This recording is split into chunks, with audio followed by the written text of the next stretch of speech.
Hi, I'm Charlie Galdona and this is Winning Attitude for Entrepreneurs.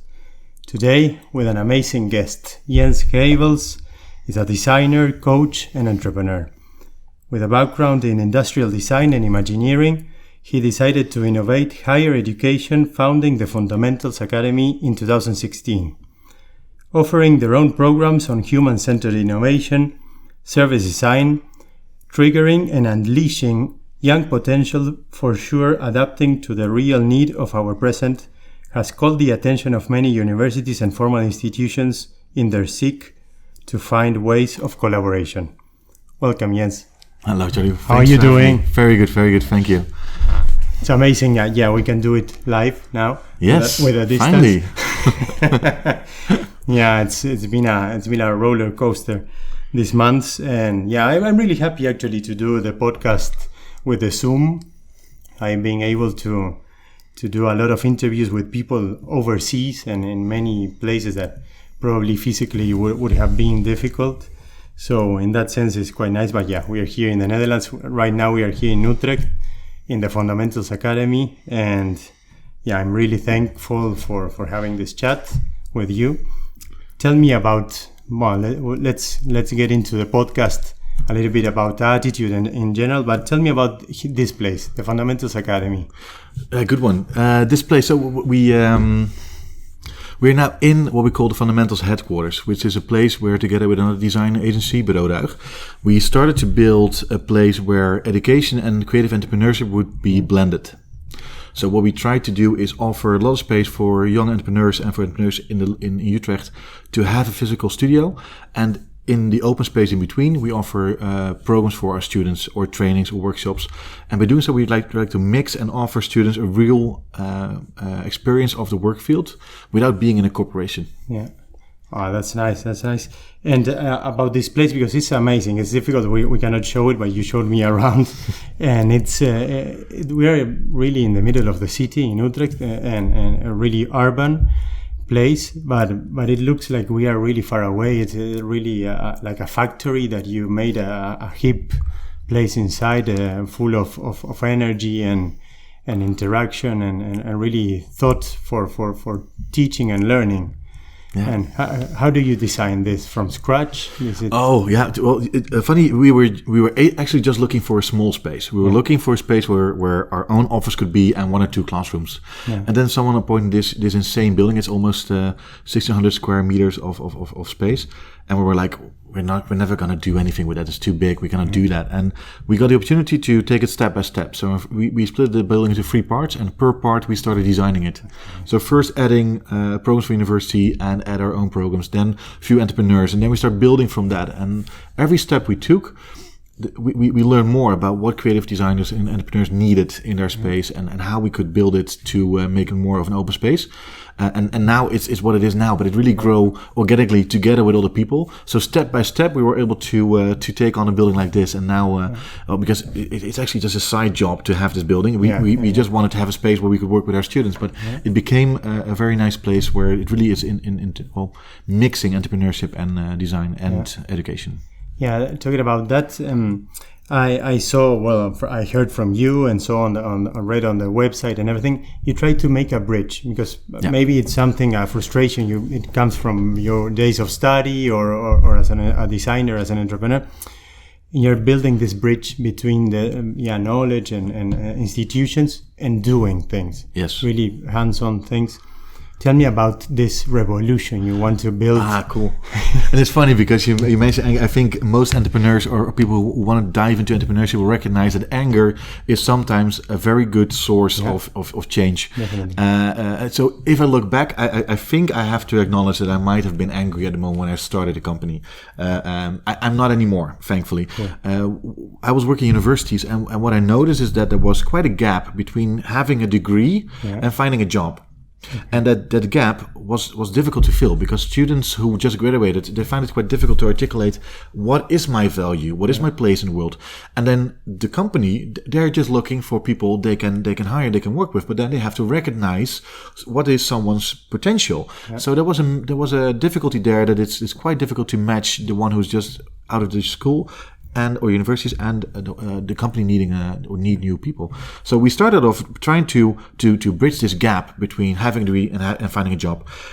By now, 4 years later, we are now mainly working in education. So we're working in universities together with the teachers to start developing that understanding already within the curriculum. So we moved forward in the timeline, and we start now already with people in the second year and the third year to help them become more aware of their own qualities, be more at ease, be more self-confident, be more okay with their doubts and their struggles, and try to help them to feel more equipped to go into the work field. And that doesn't mean that it's easier, but it means that they hopefully feel more okay in this process of finding the right job in the end. Oh, that's nice.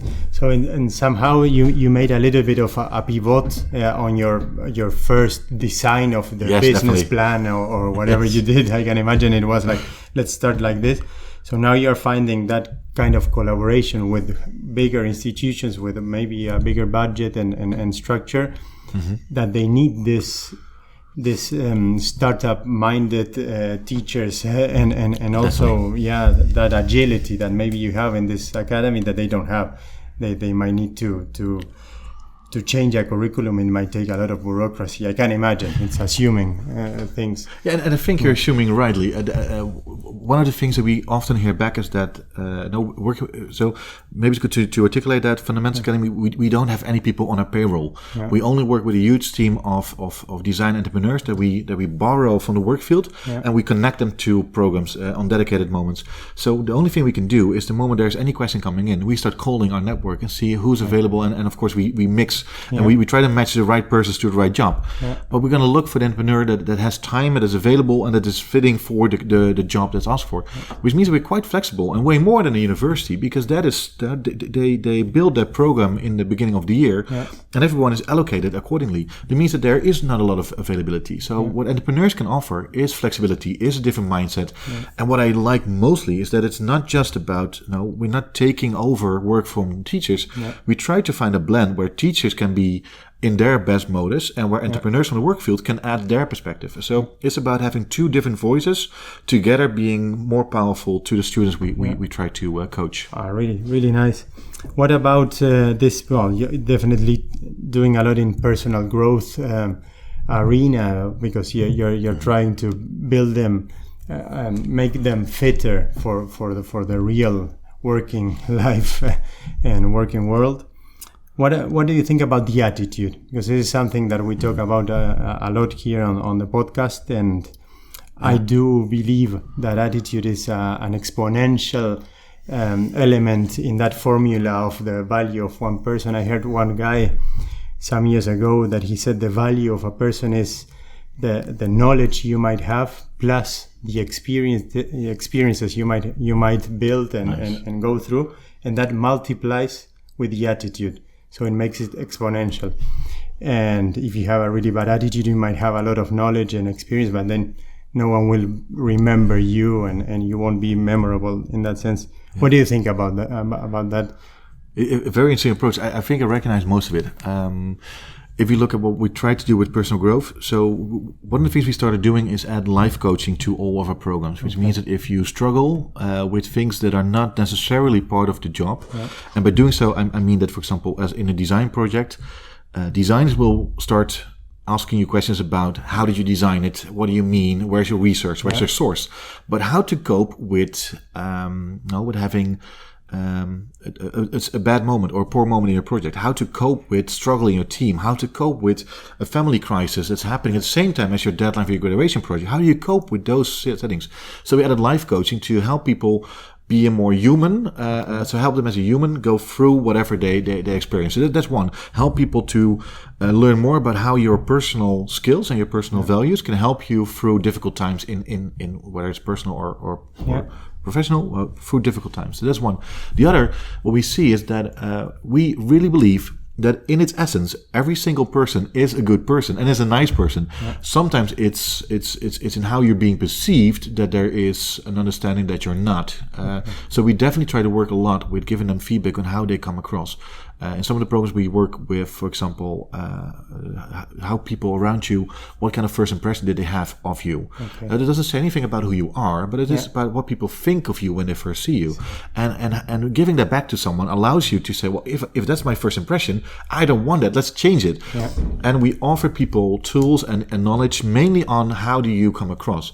Because I think you can manipulate that for a part. You can change that. Yeah. And manipulation in the beginning, and I know it's sometimes people feel it's an ugly word, manipulation, but I like it because you can actively change what you do and see how it works. And if it works, you can make it part of your identity. You can make it part of who you are. But it doesn't need to be. You can prototype your attitude. It's not because many people think you're acting and somehow you're getting into this type of person you're looking to become to. Being fake. Mm-hmm. So but this is different because it's really trying to be yourself and trying to manage it. And I participated last week on a workshop here in the Fundamentals Academy about designer's identity, and it was amazing. All the power of the language, the power of not only spoken language but also non-verbal. Mm-hmm.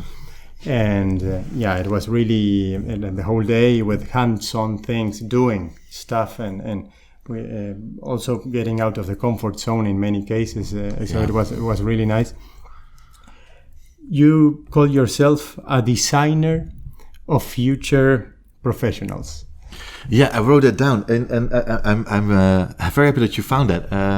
I don't use the title on a daily basis, I have to say, but I do. Of course, my background is in design, so sometimes people ask, are you still a designer? And then I don't make products anymore. I never did, actually. I quickly went to education.